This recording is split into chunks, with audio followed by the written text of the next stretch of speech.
आज HBL PSL के 11वें एडिशन में रेस्ट डे था, but we still riding high on the 2 matches played yesterday. कल खेले गए 2 मैचेस में एक मैच तो बाकायदा स्लॉटर हाउस था, courtesy of Peshawar Zalmi. They riding high on their winning streak. कल 118 रन से क्वेटा ग्लैडिएटर्स को शिकस्त देने में कामयाब हुए। इस सीज़न क्वेटा ग्लैडिएटर्स की ऐसा लगता है कि एक नहीं चल रही है, कोई ऐसा डिपार्टमेंट नहीं है जिसमें वो सेटल नज़र आ रहे, ना बैटिंग ना बॉलिंग ना कि फील्डिंग। कल फील्डिंग का भी एक गैप नज़र आया जिसकी वजह से पेशावर ज़ल्मी के बैटर्स को अलाउ किया गया कि वो पार्टनरशिप लगाएं और बड़ा टोटल लगाने में कामयाब हुए। कल एक बार फिर 256 रन का अदद दिया था पेशावर ज़ल्मी ने क्वेटा ग्लैडिएटर्स को। जवाबी कार्रवाई में क्वेटा ग्लैडिएटर्स की एक नहीं चली। What went down, let's have a look at the score card. पहले खेलते हुए क्वेटा ग्लैडिएटर्स ने courtesy of Babar Azam and Kusal Mendis 256 run बनाए। बाबर आजम 52 गेंदों पर अपनी 12वीं T20 आई सेंचुरी बनाने में कामयाब हुए। 100 रन बनाए उन्होंने 52 गेंदों पर। कुसल मेंडिस 83 रन बनाने में कामयाब हुए। And Hardy played a good cameo down the order, scoring 26 run. और फिर जब क्वेटा ग्लैडिएटर्स की बारी आई तो पेशावर ज़ल्मी के बॉलर्स ने रूल किया। Mohammad Basit was impressive once again. Ali Raza 3 wickets लेने में कामयाब हुए अपने 3.1 ओवर में। उन्होंने 9 रन के एवज 3 विकेट्स हासिल की। Mohammad Basit once again back 3 wickets. अपने पहले मैच में भी उन्होंने 3 विकेट्स हासिल की थी। So he is been doing really well. Right, the next opinion के लिए आज हमारे साथ मौजूद है पाकिस्तान के साबिक कप्तान और टेस्ट क्रिकेटर राशिद लतीफ़ साहब। टेस्ट क्रिकेटर अहमद शहजाद ने हमें ज्वाइन किया हुआ। Senior sports journalist program score के एंकर पर्सन सैयद याया हुसैनी हमारे साथ मौजूद है। राशिद भाई, मेरे ख्याल से दोनों यंगस्टर्स से ही आगाज़ करते हैं। कल अच्छे इंप्रेसिव नज़र आए। एक तरफ जहां क्वेटा ग्लैडिएटर्स के बॉलर्स की एक नहीं चल रही थी, सही लेंथ हिट नहीं कर रहे थे। ऐसा लग रहा था कि मोहम्मद बासित और अली रज़ा समझ के आए हैं कि इस पिच पर किस तरह की बॉलिंग करनी है और किस लेंथ पर बॉलिंग करनी है। मज़ा आया दोनों को देख के। जी, जब आपका टोटल इतना बड़ा हो जाए ना, 255 के रन हो जाए, उसके बाद बॉलिंग करना थोड़ा सा आसान हो जाता है क्योंकि आप ट्राई कर रहे होते हैं कि रन बनाएं पावर प्ले में। अली रज़ा तो इस्टेब्लिश एक तरह से 2 वर्ल्ड कप खेले हुए और अच्छा खेलते हुए आए आज़म ट्रॉफी। इम्प्रेसिव मोहम्मद बासित रहे जिन्होंने शुरू में स्विंग किए, थोड़ी सी स्विंग है, पेस बहुत ज़्यादा नहीं है लेकिन बहुत क्लेवर बॉलर लगे हैं। उन्होंने पेस को वेरी किया अपनी पुरानी बॉल से भी। अगर आप बॉल देखें, यॉर्कर की कोशिश की है, स्लो वन की कोशिश की है, स्लो बाउंसर की कोशिश की है, क्योंकि T20 की रिक्वायरमेंट में वो पूरा उतरते हैं। 2 मैचेस में 6 विकेट लेना, और ऐसे प्लेयर को जो कि ज़्यादा क्रिकेट नहीं खेले, इससे पहले 6 या 7 मैचेस थे, इकॉनमी रेट उनकी अंडर 7 थी क्योंकि बावल नगर से भावलपुर कम चांस मिलते हैं उनको। ग्रेड 1 जो इनकी भी T20 जो होते हैं उसमें कम चांसेस मिलते हैं जी। इसकी वजह से इस एज में जाके इनको मौका मिला। और कितने एक प्लेयर होंगे इस तरह के जिनको मौके नहीं मिलते। क्रेडिट जाता है ज़ल्मी को, इन्होंने पिक किया। और अली रज़ा तेज़ बॉलिंग की उन्होंने कल, हार्ड लेंथ पे कोशिश की है उन्होंने बॉल मारने की, और इंसान को, बैट्समैन को भी मारने की कोशिश की है। लेकिन थोड़ा एडवांटेज होता है कि आपके पास इतना बड़ा टारगेट हो 255 का, तो दिल खोल के बॉलिंग करते हैं आप। और अली रज़ा नज़र आ रहा है कि वो पाकिस्तान का फ्यूचर है। बस फिटनेस अपनी रखनी है। ये ऐसा बॉलर है जो पाकिस्तान में तीनों फॉर्मेट में खेलने की अहलियत रखता है। अहमद, बैट्समैन के मामले में चले हम मान लेते हैं शायद थोड़ा सा डिफरेंट होता है कि आपको उनको थोड़ा सा एक्सपीरियंस देना पड़ता है, एक आध सीज़न खिलाना पड़ता है। But how to deal with pacers, जो सर्किट में बॉलर्स हैं उनको किस तरह आप सही तरह यूटिलाइज़ कर सकते हैं, कब उनको चांस देना है? क्योंकि हम एक चीज़ देखते हैं कि कोई एक बॉलर स्पॉट होता है, फिर वो अगर 1-2 सीज़न गुजारता है डोमेस्टिक में तो उसकी पेस ड्रॉप होना शुरू हो जाती है, उसमें वो चीज़ नज़र नहीं आती। When is the right time to play youngsters and start focusing on them? सबसे पहले तो देखें कि अली रज़ा जो आपने शॉर्टलिस्ट किए होते हैं ना, उनमें से एक अली रज़ा थे, और आपके पास इतने खास बॉलर हैं नहीं। उनको फिर इस प्लेटफॉर्म पे जब चांसेस नहीं मिलते हैं ना, तो ये बड़ी ज्यादती है। अभी जिस तरह हम कुछ प्लेयर्स के लिए तो 5 साल इंतजार करने के लिए तैयार हैं, 3 साल इंतजार करने के लिए तैयार हैं। उनकी परफॉर्मेंसेज, आपके जो सीनियर बॉलर्स हैं, ऊपर जाएं नीचे जाएं, जो भी कुछ हो जाए, वो टीम से भी टस से मस नहीं होते और हिलते नहीं। और दूसरी तरफ जब आप पोटेंशियल वाले प्लेयर्स की, यंगस्टर्स की बात करते हैं, उनका सिर्फ एक मैच भी गंदा चला जाए तो उन पे दोबारा से यकीन नहीं किया जाता, और फिर 6-6 मैच बाहर उठा के उनको जब लाया जाता है, ये सिर्फ उनका क्रेडिट है कि वो बेचारे इतना बैठ के भी पाए। क्योंकि मुझे याद है कि जब क्वेटा ग्लैडिएटर्स चैंपियन हुआ था, पहले 2 मैचेस में मेरे से परफॉर्मेंस नहीं हुई तो मैं गायब हो गया था। उसके बाद 6 मैचेस मेरे पे क्या गुजरी थी। ऑब्वियसली मैं सीनियर प्लेयर था, मैंने अपने आप को कंट्रोल रखा, लेकिन बहुत ज्यादा थॉट्स लेन के अंदर आते हैं और उस टाइम पे आके दोबारा से परफॉर्मेंस करना जितना मुश्किल था शायद कुछ भी नहीं था मेरे लिए। तो बहुत ज्यादा मुश्किल आते हैं और लेकिन आप यंगस्टर्स के साथ ऐसा नहीं करते हैं क्योंकि इनके पास एक्सपीरियंस कम होता है, इनको अपने प्लेटफॉर्म प्रोवाइड करना होता है। यही तो वो है जिन्होंने पाकिस्तान को आगे लेके चलना है और उन पे सपोर्ट की जाती है, स्पेशली जब कम हो। लेकिन क्रेडिट जाता है जितना भी देना चाहे आप कम ही होगा अली रजा को कि इस सारे सिनेरियो को उन्होंने फील किया, वो गिरे नहीं, वो तगड़े रहे। लग रहा है कि उन्होंने बाहर बैठ के पॉजिटिविटी से काम किया है और उन्होंने स्ट्रॉन्ग कमबैक किया और जो बॉलिंग इस मैच के अंदर उन्होंने की है वो तबाकुन बॉलिंग थी। 149 टच की है। अब इससे ज्यादा उस मुल्क के अंदर जहाँ पे फास्ट बॉलर्स की पिछले 3 साल से पिटाई हो रही हो और कोई मिल ना रहा हो, इससे ज्यादा कोई क्या शो करे ट्रस्ट या फेथ हासिल करने के लिए। तो फास्ट बॉलर्स, मिस्ट्री स्पिनर्स, जब भी आपको पोटेंशियल वाले टैलेंटेड मिलते हैं, जितना जल्दी उनको आप दरिया में फेंक दें उतना ही बेहतर होता है टीम के लिए।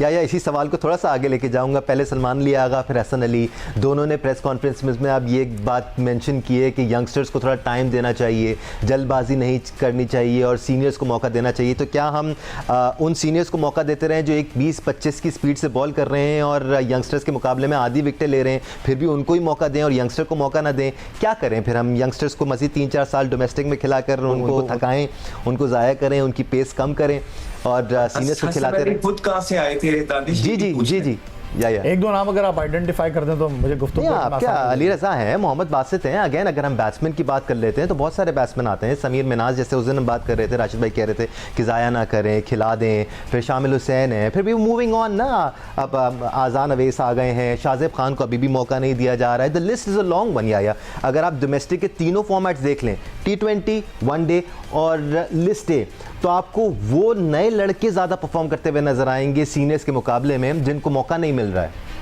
दानिश, इसके लिए आपको थोड़ा सा पीछे जाना पड़ेगा और पाकिस्तान क्रिकेट की तबाही अगर हम हालिया अरसे में कहें तो 2019 से शुरू हुई। 2019 से 2022 तक हम चंद मखसूस खिलाड़ियों के गिर्द रहे और हम उनसे बाहर निकले।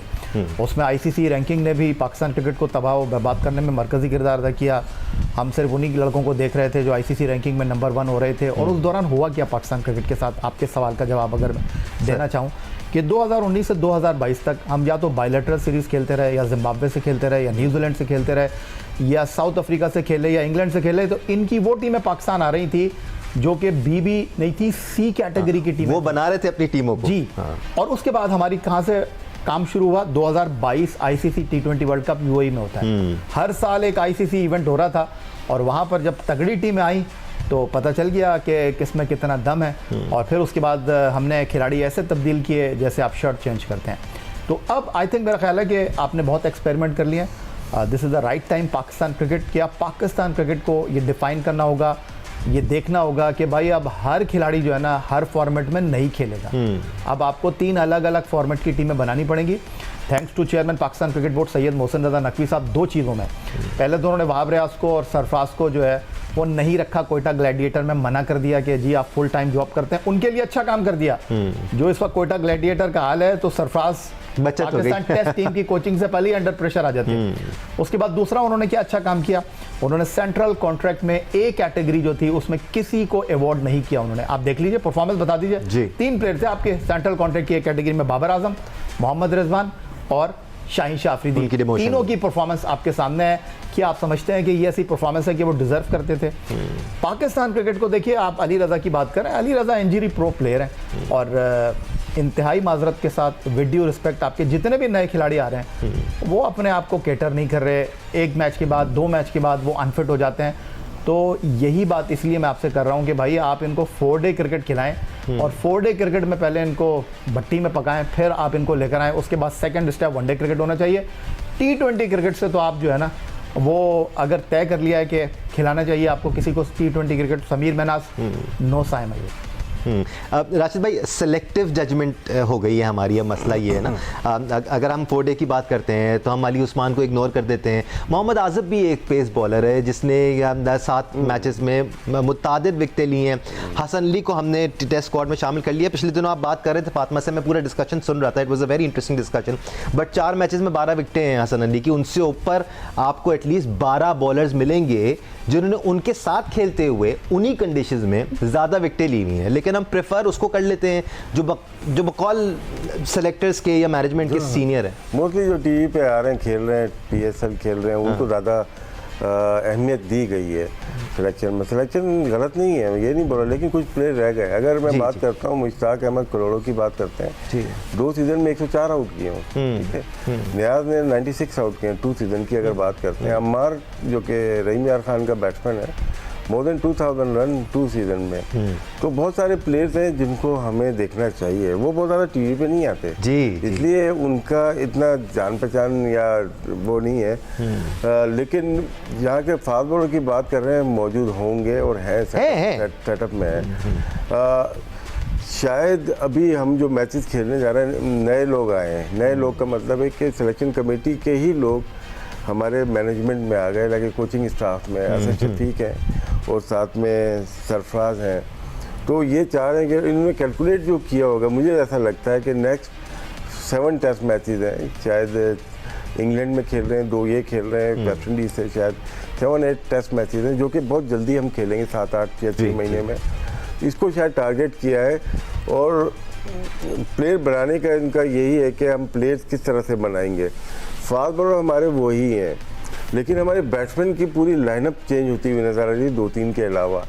हमने विद इन 1 ईयर हमने कामरान गुलाम को खिलाया, हमने साइम अयूब को खिलाया, अब्दुल्ला शफीक हमारे खेल रहे थे।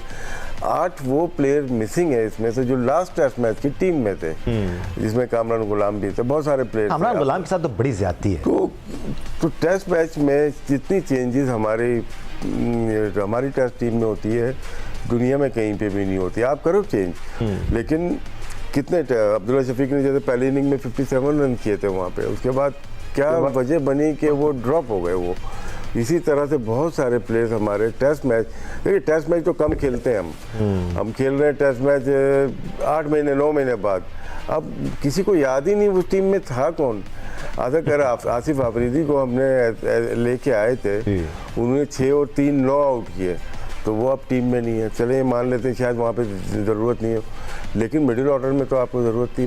टू मैनी यंग प्लेयर आपने डाले हैं टेस्ट स्क्वाड में, शायद ये बहुत ही जल्दी कर रहे हैं। एक तो कोचिंग स्टाफ चेंज होता है तो पूरी टीम चेंज हो जाती है, ऐसा नहीं होना चाहिए। राइट अहमद, कल के मैच पे आ जाते हैं। एक बार फिर बाबर आजम और कुशल मेंडिस के दरमियान बेहतरीन पार्टनरशिप लगी थ्रू आउट HBL PSL 11। धूम मचाई हुई है इन दोनों ने as far as batting together is concern. ऐसा लगता है कि एक दूसरे को कॉम्प्लीमेंट करते हैं। कुशल मेंडिस थोड़ा सा तेज़ खेलते हैं, पेस लेके चलते हैं, which allows Babar Azam to play is natural game. कल भी उन्होंने इब्तदाई मराहल में अपना नेचुरल गेम खेला, उसके बाद जब कुशल मेंडिस आउट हुए then he flipped the switch और फिर उसके बाद उन्होंने 52 गेंदों पर 100 रन की इनिंग्स खेली। So it's real fun looking at both of these batsmen back together, Ahmed. ठीक कह रहे हैं। देखें कि बड़े अच्छे से पाकिस्तान बाबर आजम से एक्सपेक्ट कर रहे थे कि वो पाकिस्तान के लिए इस तरह की परफॉर्मेंसेस करेंगे जो कि निकल के नहीं आ रही थी। हम नहीं कहते वो ट्राई नहीं कर रहे थे, बिल्कुल ट्राई, लेकिन कहीं ना कहीं आपको डिफरेंस नजर आता है कि एक लीग क्रिकेट के अंदर, स्पेशली PSL में और इंटरनेशनल क्रिकेट के अंदर, जहां तक सिर्फ इस टूर्नामेंट की बात करेंगे तो जब प्लेयर फंसा होता है तो उसको भी कोई ना कोई साथ सपोर्ट चाहिए होती है, जो कि मेंडिस ने पूरे तरीके से दी। शुरू के अंदर आप देखें कुछ इनिंग के अंदर बाबर ने बिल्कुल अपना टाइम लिया, लेकिन वो एक्स्ट्रा ऑर्डिनरी खेल रहे थे साथ मेंडिस। फिर बीच के अंदर बाबर ने भी एक जबरदस्त इनिंग बीच में लगाई अच्छे स्ट्राइक रेट के साथ, क्योंकि लीगें टीमें फंसती हैं, फ्लैट पिचेस हैं। लेकिन ये जो इनिंग थी, शुरू में बेशक उन्होंने टाइम भी लिया, लेकिन वो फ्लॉलेस थे, वो रोटेट कर रहे थे पूरी इनिंग के अंदर। सिर्फ उनका एक डॉट बॉल था। सो एटलीस्ट जब डॉट बॉल नहीं होते हैं तो ना आप पे प्रेशर पड़ता है, ना साथ वाले बैट्समैन पे प्रेशर बनता है। You allow others. अब आपके हर बल्लेबाज की जो फॉर्म है वो मेंडिस के साथ की तरह की नहीं होगी हर टाइम, कि बस वो आएगा पूरी टीम का प्रेशर भी ले लेगा, साथ वाले चांसेस डॉट बॉल्स भी अगर हो रहे हो एंड से तो उस पर प्रेशर नहीं, जो मार रहा है वो लग रही है। अक्सर ये होता है कि आप जब डॉट बॉल्स खेल रहे होते हैं तो साथ वाले प्रेशर प्लेयर पे भी और पूरी टीम पे प्रेशर बिल्ड होता है, लेकिन कल ऐसा नहीं हुआ। कल एटलीस्ट रोटेशन चलती रही क्योंकि एक डॉट बॉल है, और उसके बाद जब मेंडिस खत्म हुए वहीं से पिक कर लिया बाबर ने। जहां तक बाबर की अच्छी बात लगी है कल कि आप देखें उन्होंने एंड में रिस्क लिए जो कि उन्हें लेने पड़ने थे। 3 ओवर जब स्पेशली रह गए थे, उन्होंने अपनी सेंचुरी की तरफ भी जाना था, अपना 70 पे खेल भी रहे थे, लेकिन वो 70 से 100 का जो उनका सफर था वो 3 ओवरों के अंदर तय हुआ। It means he can play. So ये सिर्फ मेरे ख्याल है कि एक मेंटल ब्लॉक है, कॉन्फिडेंस की कमी है और बिलीफ कि जो वो उनको अलाउ नहीं करता है कि शुरू के अंदर वो इस तरह की शॉट मारें। अगर वो यही शुरू के अंदर भी मैचेस में मारेंगे और उसमें अगर वो आउट भी होते हैं तो उनको सपोर्ट ही मिलनी है क्योंकि वो आप ट्राई कर रहे हैं। लेकिन कल की इनिंग एक प्राइम एग्जांपल है, जिस तरह बाबर आजम खेले हैं, रोटेशन ऑफ द स्ट्राइक देख लें, अमेजिंग थी। उसके बाद स्पिनर पे जहां ये फंसते थे और अच्छे स्पिनर्स को उन्होंने स्लॉक स्वीप भी मारा, उन्होंने बैक फुट पे सामने छिक्के भी मारे। तो ये जब 70 के बाद लग सकते हैं, इसका मतलब है कि ये शुरू में भी लग सकते हैं। It's just about giving yourself a chance and having a belief कि जो कि कम हो जाता है जब आप अंडर द रन्स नहीं होते। अब क्योंकि वो अंडर द रन्स है, उन्होंने 3-4 मैचेस में परफॉर्मेंस की हुई है, आप देखें कि वो कॉन्फिडेंस बढ़ता जा रहा है और कल एक सुपर्ब इनिंग खेली है। ना सिर्फ अपने कॉन्फिडेंस के लिए, पेशावर ज़ल्मी के लिए भी उन्होंने बहुत जबरदस्त। नो डाउट इनविंसिबल नजर आ रही है पेशावर ज़ल्मी की टीम। या मेंटल ब्लॉक्स हो, कॉन्फिडेंस की कमी हो, सही फॉर्म ना लगी हुई हो, सब चीज़ों का सोल्यूशन सपोर्ट सिस्टम है। एज अ यूनिट अगर आप खेल रहे होते हैं, टीम में हर प्लेयर एक तरह से नहीं खेलता, अटैकिंग क्रिकेट नहीं खेलता। कुछ प्लेयर्स ऐसे होते हैं जो एंकर्स रोल प्ले करते हैं और उनको सपोर्ट सिस्टम की जरूरत होती है। That's what Kusal Mendis is doing for Babar Azam. काफ़ी हद तक प्रेशर अपने ऊपर लिया है कुशल मेंडिस ने बाबर आजम का। यही वजह है कि बाबर आजम अपने अंदाज में खेल सकते हैं and it's working for Peshawar Zalmi. देखिए दानिश, अगर आप इस टूर्नामेंट में पेशावर ज़ल्मी को देखें तो शायद बहुत सारे लोगों का ख्याल ये है कि बहुत जल्दी बहुत कुछ अचीव कर लिया है इन्होंने, और कभी आपके अच्छे दिन होते हैं तो फिर बुरे दिन भी आपका इंतज़ार कर रहे होते हैं। अब बुरे दिनों का जो है वो अफोर्ड कर नहीं सकता पेशावर ज़ल्मी। बट अब उनको 3 मैच खेलने थे, उनमें से 2 हो गए, 1 हो गया उनका। अब उनका 1 मैच लाहौर कलंदर से है, 1 मैच उनका लाहौर में जो है वो कराची किंग्स के साथ है। कलंदर के साथ तो मैं नहीं कहूँगा कि इजी मैच होगा, क्योंकि कलंदर को अगर इस टूर्नामेंट में रहना है तो फिर उनको अब ऑल आउट जाना होगा, कराची किंग को भी हराना होगा, कोयटा ग्लैडिएटर को भी हराना होगा और पेशावर ज़ल्मी को भी हराना होगा। लेकिन अगर आप इस टूर्नामेंट में पेशावर ज़ल्मी को देख रहे हैं तो दानिश, बाबर की performance no doubt brilliant, 400 runs, Kusal Mendis 400 run, top scorer इस टूर्नामेंट के, और दोनों के दरमियान अब तक 400 से ज़्यादा रन्स की पार्टनरशिप है। बट आप इस टीम को अगर देखें तो हर कोई इस टीम में चिप इन करता हुआ नज़र आ रहा है। इनका पहला मैच जो कि पिंडीज़ के साथ था, 215 इन्होंने चेस किए, and credit goes to Bracewell and Abdul Samad, जो उन्होंने आके जो है वो जालाबारी की है रन्स की। उसके बाद कराची किंग्स का आप मैच देखें, वहाँ पर Abdul Samad single handedly match लेकर गए। लेकिन जहाँ तक बाबर आजम की बात है परफॉर्मेंस की, तो आप नज़रअंदाज नहीं कर सकते मोहम्मद हारिस को। वो जो छोटी छोटी इनिंग खेल रहे हैं ना, एक मैच मुझे याद है कि बाबर आजम ने अटैक किया था ऊपर से आके, अदरवाइज कौशल मेंडिस इतना कर देते हैं कि बाबर आजम के ऊपर प्रेशर नहीं रहता। फिर उसके बाद ये सेकंड टाइम उन्होंने 240 प्लस किया है। उनके पास क्या बैटिंग कर रहे हैं जो अंडर 19 के कैप्टन यूसुफ हैं। आप कल जिस तरह आके उन्होंने बैटिंग की है, अब्दुल समद को जहां जब मौका मिला है उन्होंने आके रन्स किए हैं, तो इम्पॉर्टेंट है। लेकिन देखते हैं ना कि वो कहते हैं कि अच्छी परफॉर्मेंस अपनी जगह है। अब इस टीम के पास गंवाने के लिए कुछ है नहीं। जिस दिन कौशल मेंडिस नहीं करेंगे तब पेशावर ज़ल्मी का पता चलेगा। नो डाउट बहुत अच्छी बॉलिंग कर रहे हैं सुफियान मुकीम, लेकिन आपको इफ्तिखार को नज़रअंदाज नहीं करना बिल्कुल चाहिए। भी नहीं, हाँ। वो जिस तरह बॉलिंग कर रहे हैं, वो जिस तरह माहौल बनाते हैं, जब स्कोर बोर्ड पर लो स्कोर होगा फिर पता चलेगा सुफियान मुकीम की बॉलिंग में कितना दम। इफ्तिखार अहमद का जिक्र कर रहे हैं राशिद भाई याया, और कल भी जब 256 रन चेस करने आई थी क्वेटा ग्लैडिएटर्स की टीम, तो दोनों ओपनर्स को इफ्तिखार अहमद ने थोड़ा सा करटेल किया, संभाला, वो चार्ज नहीं कर पाए उस तरह, और मोमेंटम पहले ओवर से उनकी तरफ नहीं आया, जिसकी वजह से धंसते चले गए। तो ये पूरा टीम का एफर्ट है। इफ्तिखार के साथ जिस तरह मोहम्मद बासित, अली रज़ा बॉल कर रहे हैं, फिर सुफियान मुकीम बॉलिंग कर रहे हैं, तो एक पूरा यूनिट है जो कि यकजा होकर खेल रहा है। यकजाओं के तो तकरीबन तमाम टीम कोशिश करती है, कॉम्बिनेशन कब बनता है। इनका पहला ही मैच जो पिंडीज़ का हुआ है ना, वहाँ से देखें मोमेंटम इनका अच्छा बना है, और वो मैच हार भी सकते थे। तो डिपेंड करता है कि फर्स्ट मैच कैसा हुआ है और आपके किन लोगों ने मैच जिताया है। बीच के लोगों ने समद की बात की, ब्रेसवेल की बात की, वो मैच जीतने के बाद आप देखें हल्के हल्के 2-3 मैच इनके लड़े हैं, बिल्कुल एंड पे जाके ये लोग मैचेस, इवन 146 वाला मैच भी ये हार जाते। लेकिन जितने 18-20 प्लेयर अगर आजमाए हैं तो सारे के सारे कुछ ना कुछ करते हुए आए। इन्होंने इमर्जिंग प्लेयर 2 से 3 खिला सकते हैं। फरहान यूसुफ की बात की, वो खेल रहे हैं, अली रज़ा खेल रहे हैं, सुबान बेंच पे बैठे हुए हैं, बासित न्यू प्लेयर हैं। तो अगर हम इफ्तिखार शुरू के 2 मैचेस शायद नहीं खेले थे, जब लेके आए तो पावर प्ले में 4 आउट कर दिए। फॉरन डिफरेंस क्रिएट किया। हाँ। तो ये फ़र्क है इस टीम में कि मैं पहले भी जिक्र किया है कि ये एक बेंच मार्क बनाते हुए जा रहे हैं। ज़ल्मी भले ना जीते, भले सारे मैच हार जाए, ये पहला सीज़न है, 11वां सीज़न है, पहला सीज़न है जो कि ऑक्शन के बाद है। ऑक्शन कैसे किया जाता है या प्लेयर उठाए जाते हैं, शायद इन्होंने बताया है सबको बताया है। बहुत एक्सपेंसिव प्लेयर पे ये शुरू में गए नहीं, जैसे लाहौर के अंदर या पिंडीज या कराची किंग जा रहे थे 8-8 करोड़ पे, या इवन क्वेटा ग्लैडिएटर्स। इन्होंने थोड़ा सा संभल के खेला है। अगर मैं अपने प्लेयर की या कराची किंग या लाहौर कलंदर्स की बात करूंगा, 12 प्लेयर जो प्लेइंग 11 के हैं, 37 से 38 करोड़ तो आपने वहाँ पे लगा दिया ना। बाकी आपके पास जो प्लेयर लेने 8 प्लेयर, उनके लिए आपने पर्स नहीं छोड़ा। ये चीज़ की है ज़ल्मी ने, और ये सीखने के लिए बहुत कुछ है। और जिस तरह से इनके हर शोबे में, जैसे यही ने बात की फरहान की, वो मिडिल ऑर्डर है, देखिए 4 नंबर खेल रहा है, नीचे आते हैं तो कभी कभार समद रन कर रहा है, कभी कभार ब्रिस्बेल आ जाता है या इफ्तिखार आ जाता है। और उसके बाद नीचे से अगर यहाँ पे देखें 3 बैट्समैन, पहले ही ओवर में अगर आप 18-20 रन अगर हारिस कर लेता है और 2 ओवर में 33 लगा हुआ है, तो उसके बाद आने वाले प्लेयर के लिए तो पूरा दिल बड़ा हो जाता है, बन जाता है। तो जहाँ तक ठीक है, बहुत ज़्यादा रन हारिस के नहीं है, लेकिन उसने एक दफ़ा फिर बताया कि वो इस नंबर का प्लेयर है और गेम को चेंज करने की कोशिश करता है। वो जो आउट हुआ वो अपने लिए भी खेल सकता था, लेकिन उसने ट्राई की। तो ऐसे प्लेयर नेशनल टीम में भी होने चाहिए, जहाँ पे अनफॉर्चुनेटली हमने इस नंबर से हटा के उसको अलग नंबर पे भेज दिया था, लेकिन वो डिबेट नहीं है।